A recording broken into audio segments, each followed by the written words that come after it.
All right, welcome back to the channel. It's your boy Fanon, and in this video, we're going to be in the 147-pound division, where we do hear a lot of crazy things. In this particular instance, we are going to talk about a fight including two of the best 147-pounders of this decade, Errol Spence Jr. and Jaron Ennis. As it is very apparent that Terrence Crawford does not want Jaron Ennis or Errol Spence Jr., and there are people, somewhat prominent people, saying that's the fight to make. Jaron Ennis needs to fight Errol Spence Jr. so they can earn that fight with Terrence Crawford. Let's talk about that in this video.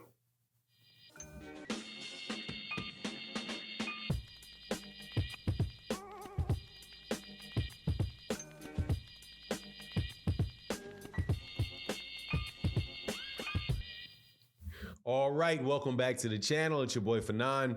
And in this video, we're going to be in the 147-pound division, where we are trying to hopefully get some fights announced for the PBC for the year 2024. And I am going to be talking about the welterweight division in this particular video, because I've got some really wild information given to me that Errol Spence Jr. could be fighting Jaron Ennis, and the winner could get Terrence Bud Crawford. Now, before I get into that, though, let me welcome you back to the channel. If you are new to the channel, please accept my invitation to hit the subscribe button, hit the bell icon so you can be notified of when we release more videos. And if you're a longtime subscriber and supporter of the channel, thank you so much. Greatly, greatly, greatly appreciate you stopping by. For sure, for sure, for sure. Man, let's get into this. So Terrence Crawford, fans are saying they don't want to see Errol Spence Jr. and Terrence Crawford because that's a mismatch. That's not a good fight. They don't want to see Errol Spence Jr. They don't want to see Terrence Crawford versus Jaron Ennis because that's not a good fight. We don't want to see that. They only want to see Terrence Crawford fight the best. Amazing. Or the biggest fights. Want to see him with Canelo Alvarez at 168 pounds. Want to see him with Tim Tszyu at 154 pounds. But not at 147. Not Jaron Ennis, not Errol Spence, right? Even though I do believe Errol, to be fair, would have been a 154-pound fight.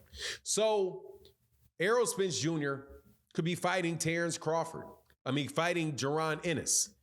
And then he will be able to prove to himself, to the great Terrence Crawford, that he is worthy of that fight. And if Jaron beats Errol Spence, then Jaron would have proven that he is worthy of Terrence Crawford. Mind-boggling logic. However, I have to say that Errol Spence Jr., even though I do not believe any way, shape, or form that is going to happen, because I don't believe, again, that Errol Spence Jr. is going to be at 147 pounds, nor do I believe Jaron Ennis is going to leave 147 pounds. Errol Spence Jr., without a doubt, would fight Jaron Ennis before Terrence Crawford would.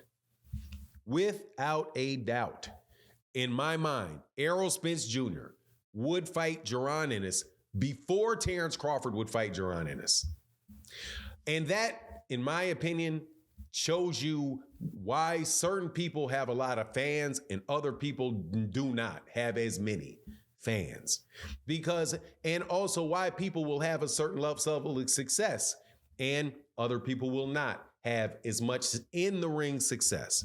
And I'm going both ways on this particular subject. In that I mean, Errol Spence Jr. is the type of guy that is going to fight somebody and he may very well think he can lose it. He's still going to get in there and he's still going to fight him if the money is right, if he believes fight fans want to see it. I think that there's a lot of Adrian Broner in that regard in Errol Spence Jr.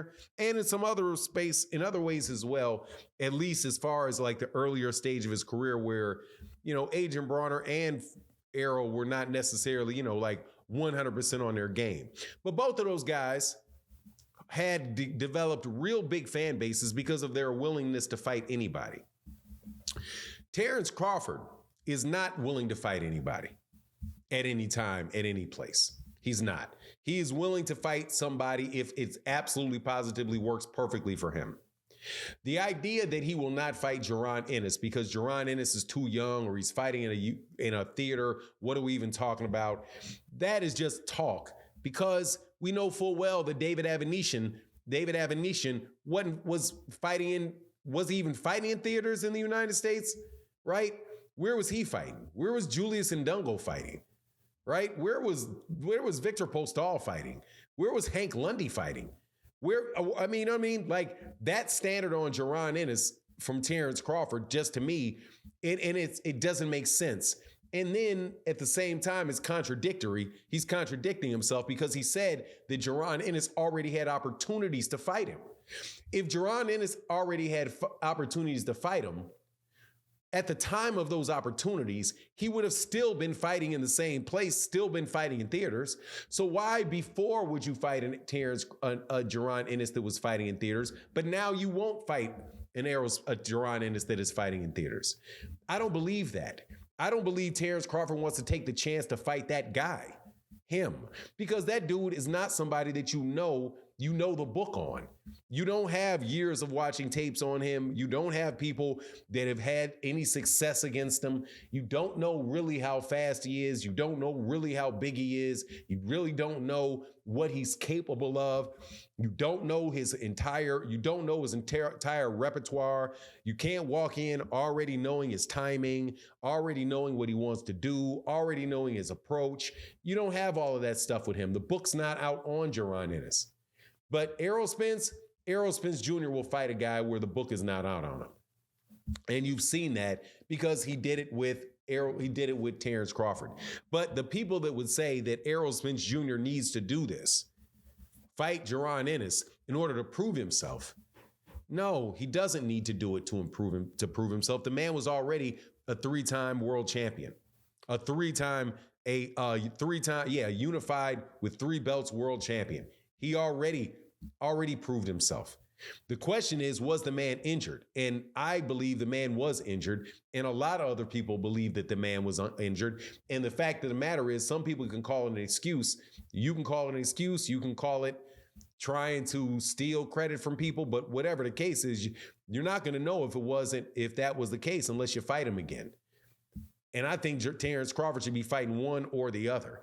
If he doesn't fight Errol, he needs to fight Jaron. If he doesn't fight Jaron, he needs to fight Errol. But Jaron doesn't have to fight Errol. Jaron, in order to prove that he gets a fight with Terrence Crawford, because Jaron Ennis is already the IBF world champion. And then Terrence Crawford should be fighting him simply off of that fact and that fact alone. But do I believe that Jaron, Errol Spence, and Terrence Crawford are going to fight one another?